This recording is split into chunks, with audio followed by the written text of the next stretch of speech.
अखंड ज्योति अगस्त 2021। नारी का सम्मान जहां है, संस्कृति का उत्थान वहां है।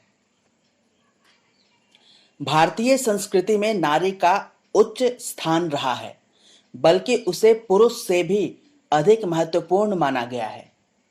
यह अकारण ही नहीं है, इसका आधार रहा है उसका सृष्टि एवं जीवन की सृजन शक्ति के रूप में पुरुष से अधिक भाव प्रवण एवं विशिष्ट होना। आश्चर्य नहीं कि भारतीय परंपरा में ईश्वरीय प्रवाह की शक्ति धाराओं को इनके युग्म में पहले स्थान दिया गया है, जैसे लक्ष्मी नारायण, सीता राम, राधा कृष्ण आदि। इसी तरह कितने महापुरुषों के नाम माता के नाम से ही जोड़कर स्मरण किए जाते हैं, जैसे गंगा पुत्र भीष्म, देवकी नंदन श्री कृष्ण, कुंती पुत्र अर्जुन आदि। शास्त्रों में स्पष्ट कहा गया है कि यत्र नार्यस्तु पूज्यन्ते रमन्ते तत्र देवता, अर्थात जहां नारी की पूजा होती है, सम्मान होता है, वहां देवता निवास करते हैं। निस्संदेह भारत भूमि की गौरव गरिमा का आधार नारी शक्ति के प्रति इसी भाव की प्रधानता रही है। जब तक यह भावधारा सबल रही, राष्ट्र प्रगति के नित नए शिखरों का आरोहण करता रहा। सोने की चिड़िया कहलाया, जगत गुरु के पद पर सुशोभित रहा। इसके 33 कोटि नागरिकों को 33 कोटि देवताओं की संज्ञा दी गई। कालक्रम में नारी के प्रति इस भाव प्रवाह के मंद पड़ते ही राष्ट्रीय जीवन की धारा भी अवरुद्ध सी पड़ गई है। इसमें मध्यकाल का अंधेर युग एक लंबी निशा की भांति आया, जिसमें विदेशी दासता के दौर में आक्रांताओं के अत्याचार से बचाव के लिए कई तरह की कुप्रथाओं का चलन शुरू हुआ। शास्त्रों में अपभ्रंश सम्मिलित हुए। सती प्रथा, घूंघट, बाल विवाह जैसी कुप्रथाओं के कारण नारी का अस्तित्व चार दीवारी के अंदर सिमटता गया। जिस नारी को पुरुष का पूरक माना जाता था, उसे हेय दृष्टि से देखा जाने लगा तथा उसकी भूमिका एक दोयम दर्जे के नागरिक की रह गई। 19वीं से 20वीं सदी के सांस्कृतिक जागरण के दौर में नारी चेतना ने भी अंगड़ाई ली। यह दौर वैश्विक स्तर पर भी नारी जागरण का रहा। भारत के स्वतंत्रता संग्राम में नारी शक्ति का महत्वपूर्ण योगदान रहा। राजनीतिक स्वतंत्रता के बाद इसमें नए आयाम जुड़ना प्रारंभ हुए।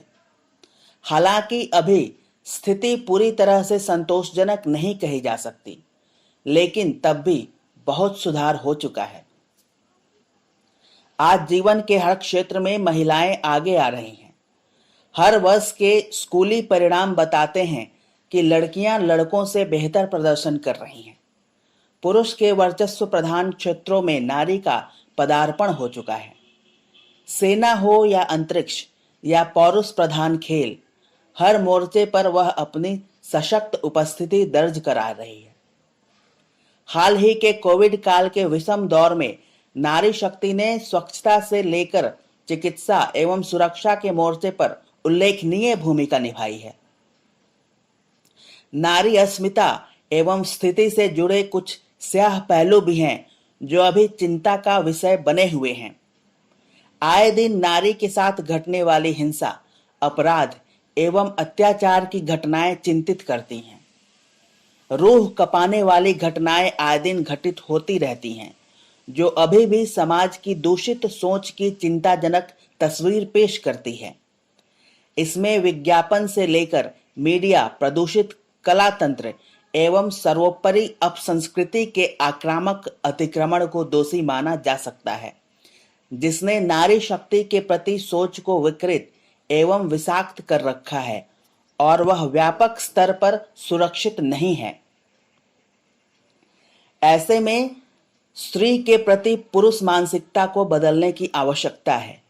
वह भोग की वस्तु नहीं, बल्कि ईश्वर की सम्माननीय एवं वंदनीय अनुपम कृति है।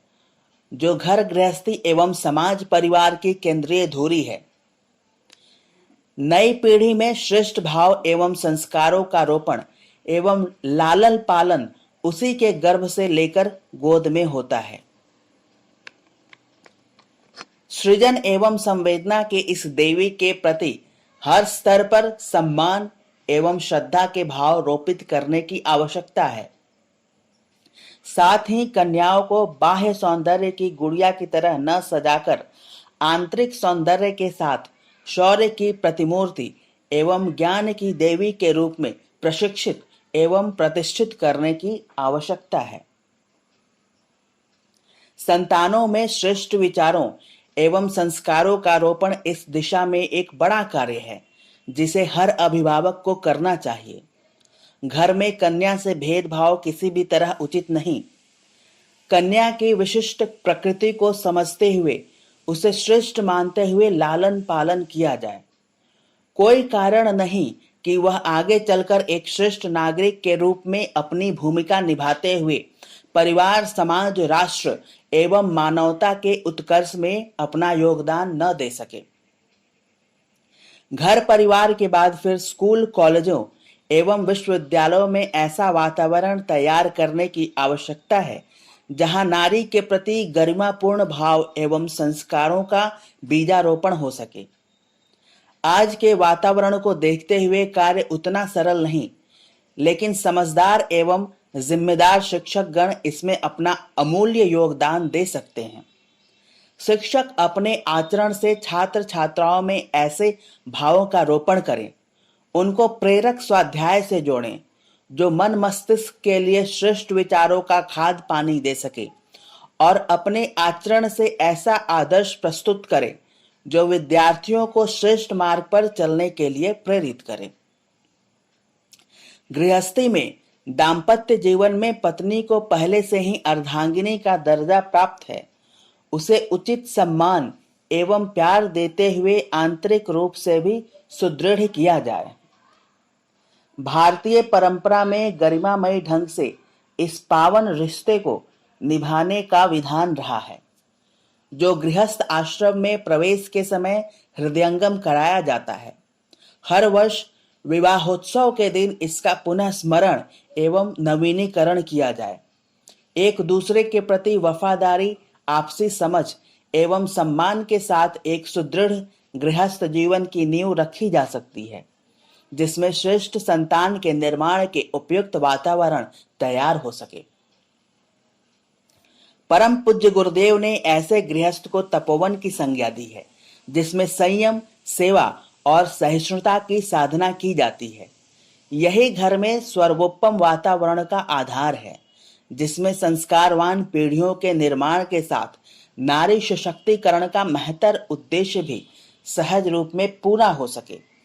युग ऋषि परम पूज्य गुरुदेव एवं परम वंदनीय माता जी की ऋषि संतान होने के नाते उनके योग्य शिष्य, अनुयायी एवं उत्तराधिकारी के रूप में हमारा कर्तव्य बनता है कि श्रेष्ठ गृहस्थ के रूप में उनकी गरिमापूर्ण विरासत को अगली पीढ़ी तक हस्तांतरित करने का नैष्ठिक प्रयास करें, जिसके आधार पर उस 21वीं सदी नारी सदी एवं उज्जवल भविष्य का पदार्पण होना है, जिसकी चौखट पर हम सब खड़े हैं।